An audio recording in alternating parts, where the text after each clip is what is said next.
it's time for viewer mail. We have viewer mail? And yes, we do. Good.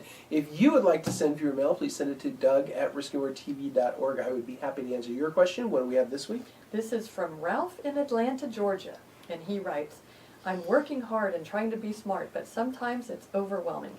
It just seems too hard to get ahead and always feels like I'm falling behind. I doubt I am the only one. Any suggestions on what to do? Well, okay, so you're not the only one. A lot of people, especially in times like these, are feeling exactly that same way.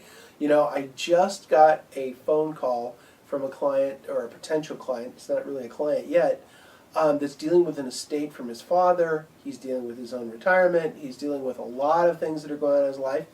You know, and a quote came to me while I was talking to him. There's a book called Bird by Bird by an author named Anne Lamott. And she writes a story she's a writer, it's a very elegant story, about her brother who's sitting down and frustrated. He's writing this report, and his dad, being the older, wiser father, sits down and he puts his arm around his son and he goes, son, bird by bird, just take it, bird by bird. And, you know, it's kind of great advice, and we've all heard it in different ways, but, you know, that's kind of the way you got to do it. So, you know, the question that really comes around in this is, it doesn't sound like Ralph's very happy. No. And I think a lot of other people aren't happy. And we've talked about how to be happy, right? Remember how to be happy? This is the overwhelming evidence in the scientific literature is you want to be doing things that are difficult but not impossible, so you make progress. That's right. So it's something challenging enough to get you excited. But not impossible. Not impossible. So it frustrates you. It sounds like Ralph's a little frustrated, and I think a lot of you probably are too. So if you're frustrating, you might be doing something more difficult, or you may be going beyond the bird that's right in front of doing you. too many things That's all right. at once. You can't eat the elephant in one bite. You got to eat it in small bites. One thing at a time, step by step. That's right. Inch by inch. Inch by inch. Slowly I turn. That's the Three Stooges. So here's a couple of things. So first of all, try to simplify your goals. Do smaller goals with shorter time frames. Instead of thinking I need $1 million for retirement, say I need $50 saved by the end of the month. And just take yourself, you know, out of the mindset of I need to write a report on 1,000 birds. Yeah. I just need to write a report on a parakeet in the next hour. Well, then that seems more reasonable. So shorten the time frame, reduce the goals, and think about productivity. Where productivity is output divided by input.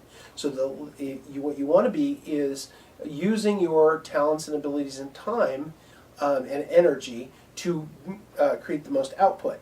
So you want to be as productive as possible. So think about Warren Buffett, right?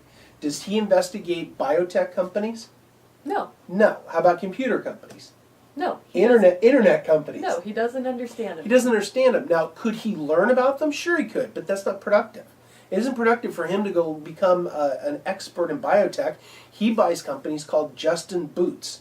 He understands cowboy boots. That makes sense to him. And trains. And trains. And sees candy. I got it. I understand it. It's productive for him. So he doesn't make it harder than it has to be or more complicated than it has to be. I think sometimes we tend to do that. We need to be, know everything and do everything. So reduce it down a little bit, and you'll probably feel less overwhelmed, and you'll start feeling you can accomplish something, and then you hit that happiness place of where I'm doing something that's kind of hard, but I'm getting something done. Accomplish it. But I can accomplish it. That's right. So what's your takeaway? My takeaway is when feeling overwhelmed, focus on one task at a time, and take it at one step at a time. Set smaller goals with shorter time frames, and think about how you can be more productive. Combine those things should keep you too busy to feel overwhelmed.